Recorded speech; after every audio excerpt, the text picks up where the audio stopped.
पाकपतन में बाबा फरीद गंज शक्कर के 782वें उर्स मुबारक की बेहतरीन इंतजामात के लिए डिप्टी कमिश्नर पाकपतन सादिया महर मुतहरिक हो गईं। जोया न्यूज़ नेटवर्क प्लस के पाकपतन शरीफ से नुमाइंदे जमील जोया की रिपोर्ट के मुताबिक डिप्टी कमिश्नर सादिया महर उर्स बाबा फरीद के इंतजामात को बेहतरीन बनाने के लिए तमाम तैयारियों की खुद मॉनिटरिंग कर रही हैं। वो दरबार पर जारी तामीराती काम की रफ्तार तेज़ करने के लिए रोज़ाना की बुनियाद पर दरबार शरीफ का दौरा कर रही हैं।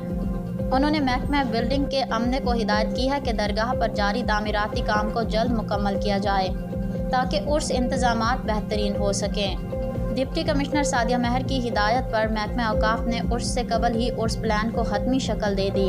शहरियों ने उनकी अनथक काविशों पर इत्मीनान का इजहार करते हुए कहा कि हमें यकीन है कि इस साल उर्स बाबा फरीद गंज शक्कर के इंतजामात मिसाली होंगे।